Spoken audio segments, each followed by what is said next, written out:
আপনারা দেখতে পেয়েছেন যে মিছিল আজকে যারা উপস্থিত ছিল তাদের ছাত্র নামধারী কিছু অধিকাংশই হুলিগান, ছাত্র সংখ্যা প্রায় ছিল না বললেই চলে। আজকে বিভিন্ন স্কুলে পরীক্ষা, ইউজিসি নেট পরীক্ষা, সেগুলোকে সম্পূর্ণভাবে অগ্রাহ্য করে, সেগুলোকে কোনোভাবে তোয়াক্কা না করে এইরকম একটা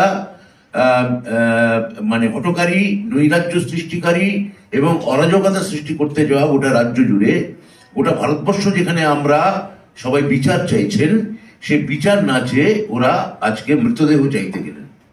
ওরা বিচারের পরিবর্তে ওরা লাশের সন্ধানে বেরিয়ে পড়লেন, যে পুলিশকে প্ররোচনা দিলেন।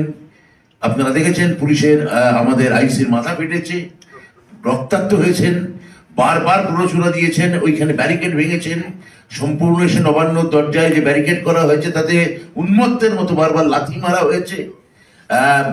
পুলিশ কিন্তু তা সত্ত্বেও যেভাবে মাথা ঠান্ডা রেখে, যেভাবে পুরো বিষয়টা এই নৈরাজ্য, এই হটকারী আন্দোলনকে তারা আটকেছেন, এবং আমরা ভেবেছিলাম কোনো একটা মিছিল হয়তো সিজিও কমপ্লেক্সের দিকে যাবে, কেননা আমরা এখন সিবিআই এর দিকে তাকিয়ে আছি। আমরা অধীর আগ্রহ অপেক্ষা করছি যে আরো অনেক বিচারের মধ্যে সিবিআই নিশ্চয়ই এটা রবীন্দ্রনাথের নোবেল পুরস্কার মানে উদ্ধারের মতো এটা ঘটনা ঘটবে না, একটা সঠিক জিনিস ঘটবে। তো আমরা যখন সবাই সেদিকে তাকিয়ে আছি, সেখানে মৃতদেহের সন্ধানে তারা নবান্ন অভিমুখে একটা নৈরাজ্য সৃষ্টি করতে চাইলেন। এবং আজকে যখন সম্পূর্ণ তারা ব্যর্থ, মানসিক হতাশায় ভুগছেন, অবসাদে ভুগছেন, তখন এই ছাত্র আন্দোলনের নামধারী কিছু হুলিগানের কাজে তারা যখন নিজেরাও বুঝতে পারছেন যে এদের দিয়ে হবে না, তখন তারা পশ্চিমবঙ্গে একটা বাতিল পরিত্যক্ত শব্দ, তার নাম বন্ধ, 2 দশক ধরে যে শব্দটা বাংলাভাষী ভুলে গেছে, সেই শব্দটাকে তারা আবার কাঁধে করে একটা বড়ির মতো করে, একটা ট্যাবলেটের মতো করে, একটা ক্যাপসুলের মতো করে বাংলাভাষীকে গেলাতে চাইছেন, পশ্চিমবঙ্গবাসীকে। আমি পশ্চিমবঙ্গবাসীর কাছে অনুরোধ করব, এই পরিত্যক্ত শব্দ বন্ধ, যা আর আর আর আর এই বাংলায় কোনোভাবেই কর্মসংস্কৃতির জোয়ারে, উন্নয়নের জোয়ারে যা পশ্চিমবঙ্গবাসী ভুলে গেছে, তা সেটা আর নতুন করে সেখানে পা দেবেন না। আমরা কালকে সমস্ত জনজীবন সচল রাখবো। আমরা সমস্ত জনজীবনকে বলছি, সরকার সর্বতোভাবে, আপনারা দোকানপাট থেকে শুরু করে জনযাত্রা, জনজীবন স্বাভাবিক রাখুন। সরকার সর্বতোভাবে আপনাদের পাশে আছে, আপনাদের সঙ্গে আছে।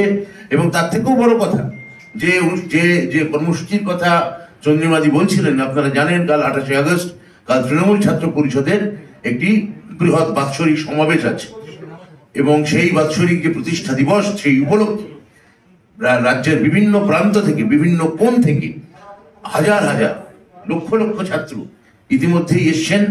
আগামীকাল তারা আরো আসবেন। ইতিমধ্যেই তারা নেতাজি ইন্ডোরে বা অন্যান্য জায়গায় তারা এসে উঠেছেন। বিভিন্ন এই কলকাতাতে তারা ইতিমধ্যে পা রেখেছেন, বিভিন্ন স্টেশন আমাদের ছাত্ররা ঘুরে গেছেন। এই সময় কালকের এই বন্ধ ডাকা, আমরা মনে করছি এর পেছনে একটা গভীর অভিসন্ধি আছে, প্ররোচনা আছেন। ওই আমাদের সমাবেশ থেকে আমাদের শীর্ষ নেতৃত্ব বার্তা রাখবেন, সেই বার্তা যাতে না দিতে দেওয়া হয়, তার জন্য এটাও একটা প্ররোচনামূলক, একটা অভিসন্ধিমূলক তাদের ষড়যন্ত্র। এবং আমরা পশ্চিমবঙ্গবাসীকে, গণদেবতাকে বলবো যে এই ধরনের প্ররোচনায় আপনারা পা দেবেন না। কাল আপনারা বরং আমাদের অনুষ্ঠান শুনুন। কালকে আমাদের নেতা নেত্রী তারা প্রত্যেকেই, শীর্ষ নেতৃত্ব, তারা কালকে তাদের বক্তব্য রাখবেন। এবং আমি একই সঙ্গে পশ্চিমবঙ্গের অন্যান্য যারা শুভবুদ্ধি সম্পন্ন রাজনৈতিক দল আছেন, যারা আজকের কর্মসূচিতে যোগদান করেননি, কর্মসূচি তাদের আহ্বান করা সত্ত্বেও যোগদান করেননি, আমি তাদের কাছেও অনুরোধ করব যে আপনারা এই নৈরাজ্য সৃষ্টিকারী বন্ধ, এই জনজীবন অচল করে দেওয়া বন্ধ, এই হটকারী বন্ধ, একে কোনোভাবে সমর্থন করবেন না। আমাদের পশ্চিমবঙ্গে যে বিচার, আমরা সেই বিচার চাই হোক, যে জাস্টিস আমরা সকলেই চাই হোক, কিন্তু তার জন্যে এইরকম ভাবে মৃতদেহ সন্ধান করে বিচারের পরিবর্তে এইভাবে ক্ষমতার মসনদ দখল করতে যাওয়ার যে অভিসন্ধি বারবার আমরা আজকে লক্ষ্য করেছি, তার ফাঁদে পা দেবেন না, এইটুকু